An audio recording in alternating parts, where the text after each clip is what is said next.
Welcome to Exquisitely Aligned. You may be on your path to having it all. The house, family, money, and world travel even, and feel grateful for all that you have accomplished.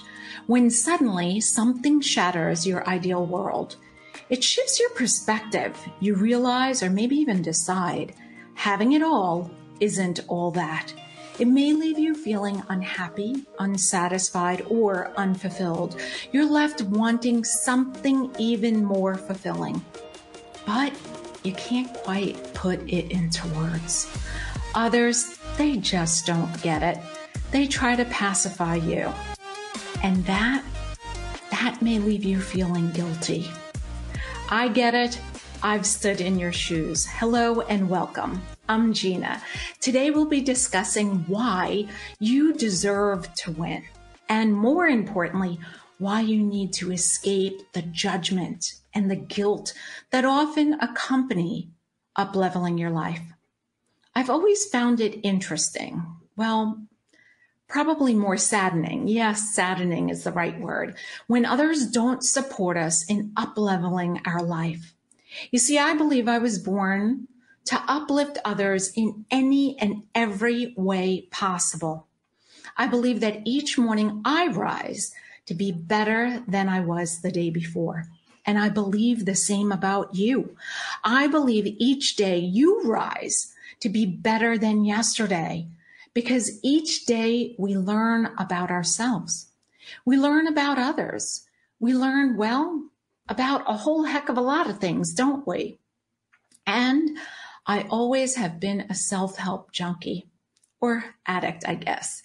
I guess if you're addicted to something, self-improvement is probably okay. It can be harmful. Well, not harmful, but it can take us off the right path if we don't use self-improvement wisely. For more on that, you can watch Don't Let Self-Help Swallow You Whole. Okay, let me come back to where I was originally going. Why is it that we are judged for improving ourselves, refining our gifts, bettering ourselves? I never understood that until I was in my 30s. You see, I married Mark. Mark was and still is a family doctor. And I found very quickly that although I was proud of him, I was judged because of him. I was now a doctor's wife. Why? Why was I being judged because I married a doctor? What does it mean to be a doctor's wife? Really? I certainly wasn't trained or prepared for this. Was there an email, maybe a text, or a handbook that I was supposed to read on what it means and how I should act as a doctor's wife? For all I knew, I was still Gina Marie Meyer, I guess. And after completing all the name change paperwork, I would soon be Gina Marie Vincent. But I still looked the same. I still sounded the same. And I definitely felt the same. So why the judgment? I just couldn't understand it. This not only happens with who we date or marry. This happens when we change jobs or careers. This happens when we buy a nicer house, a nicer car, a nicer boat, a nicer airplane. I don't really know what you buy, but you get the picture, right? What do all these things have in common? Well, they all involve up-leveling. You up-leveling your lifestyle. You up-leveling what you put out into this magical world. And when you are grateful for all that you have, you oftentimes feel guilty for wanting something even more fulfilling. Well, is it you on your own feeling guilty, or does judgment make us feel guilty? Why is it that when we are truly grateful for all that we have, all that we've accomplished, all that we have created for ourselves, for our family, for our loved ones, you name it, that we feel guilty for wanting something more? Well, let me share a quick story with you. I'll never forget it. About 18 years ago, I was once telling a very dear friend that I wanted more, something even more fulfilling for my life. I was speaking from my heart and hadn't really told anyone else except for my hubby, my desire. Much to my surprise, now remember, this is a close friend who knew me longer than my husband. She quickly said to me, "What are you talking about? You have it all. You have a great husband, a son, a beautiful house, and you just came back from a vacation in Italy." Well, I was shocked. Dumbfounded. I couldn't believe my ears. I didn't know where to look. I could feel myself holding back the tears. Certainly, she didn't understand what I was expressing to her. I didn't want more things. I was grateful for my husband, my son, my beautiful house, and the ability to travel the world. I only wanted fulfillment. I admit, it was difficult for me to find the right words. What the hell is more fulfilling, right?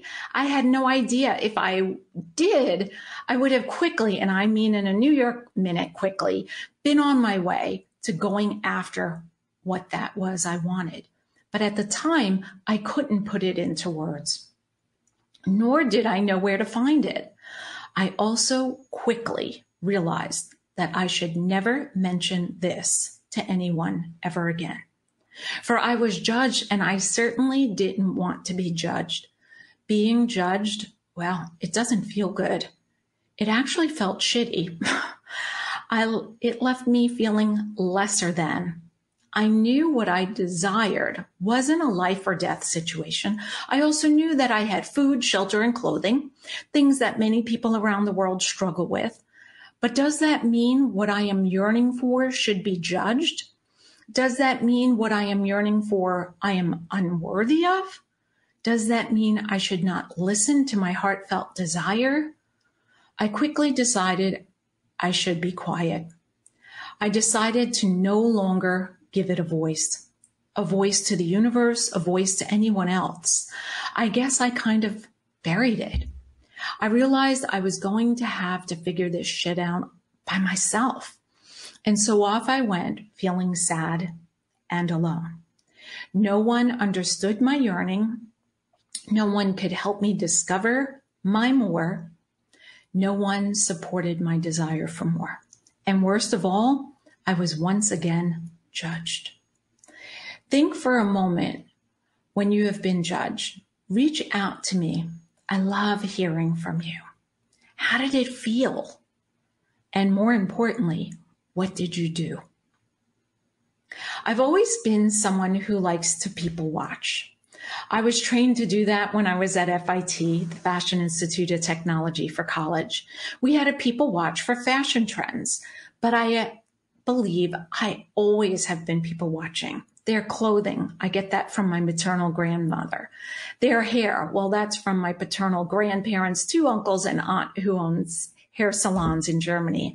I also love admiring jewelry, facial expressions, hand gestures, the manner in which people communicate. And there I am with my hands. My Italian hands are always moving. I'm still learning how to avoid hitting the mic. I love watching the way people communicate. I love connecting with people, longtime friends and new ones as well. I never met a stranger. So after all these decades of people watching and chatting with others, this is what I've surmised. Some people judge us for the following 3 reasons. I'm sure there are more, but for today's purpose, let's start with these 3. We live in a world that begs us to conform. It asks us to follow the rules and play the roles. This creates fear, and lots of fear. Fear in ourselves, fear for anyone who might try to attempt to escape the one-size-fits-all paradigm, right? Fear for those who want to escape status quo, the tribe, the group, whatever you want to call it. Fear of failure. So first you have fear. They may judge you out of fear for you that you may fail. Fear that you will leave the group or the tribe. Fear that you might leave them. Next, they may feel envious that you have the courage they are missing, the courage to escape the rules and the roles and the one-size-fits-all paradigm that has roped so many in. They would like to escape, but they are fearful to do so. So they become jealous. Yes, that might be the better word than envious, jealous. They become jealous. They become jealous because they realize they are lacking the courage that you have. So we have fear and all the things that accompany fear. We have some who lack the courage, so they become envious or jealous. And finally, we have belief systems. So we are contending with cultural beliefs, religious beliefs, beliefs that were passed down many generations on our maternal side, beliefs that were passed down many generations on our paternal side, beliefs based on our gender, beliefs based on our age. I know you've heard people saying in passing, a woman of a certain age should or she shouldn't. And this is not just reserved for females. No, this happens to everyone. Back to beliefs. Beliefs based on where we live. Yes, even where we live. I'm 53. Born and raised on Long Island, New York. Yes, that's the accent you hear. I used to apologize for it, but now I realize I must be proud and own it. It's part of who I am. Then in my early 20s, I relocated to Charlotte, North Carolina, where I met and married Mark, had our son, and adopted our daughter from Guatemala. And then in summer of 2020, we followed our dreams to Orange County, California. During our 22 years, a long time of marriage, we've owned 4 houses, never mind where we lived prior to meeting each other. And each place that we lived had beliefs, not ours, but those of the people surrounding us. I think you felt what I'm talking about. Beliefs can also be from a group. Maybe your tennis team, the gals at the country club. I've heard people say, what are the ladies going to think? Or, what are the neighbors going to say? When I drive up in my new, you fill in the blank. I don't know what you drive. Okay, I think I ranted long enough about that. Just to recap, after the rant, we had touched on 3 different reasons why someone might judge you. Fear. Sadly, many people live in fear. Lack of courage. Their lack of courage to leave the rules, the roles, and conformity, and it makes them jealous or envious. And last, but definitely not least, belief systems. The belief systems we were raised in, the belief systems we ourselves bought into. Today, I want to explain why it's so important for you to win, right? At the beginning, I said you deserve to win, and you truly do. I'm hoping to win you over, pun intended, to see what I see in you and for you. For a moment, let's forget about the judgment and move to the positive side. You winning, you living the life you were born to live, you being exquisitely aligned. But first, let me share some important information because you may not have gotten this message from others. So I'm here to relay it to you. And if others have already shared this message with you, that's fantastic. That excites me. But today I'm here to reinforce it for you. So here we go. You are safe. You are safe and you will succeed. You will find your real or your soul friends, however you want to call it, the ones that lift you up, the ones that listen to your desires and find ways to support you in them. Yes, they are out there. I have a few myself. And you only really need a few of them because that's all you really will have time for. You'll be supporting them and uplifting them as well. Your cup will overflow. Incredible, right? Talk about fulfilling. Relationships like that are so rich and meaningful and fulfilling. Okay, back to those truths. Another truth is you.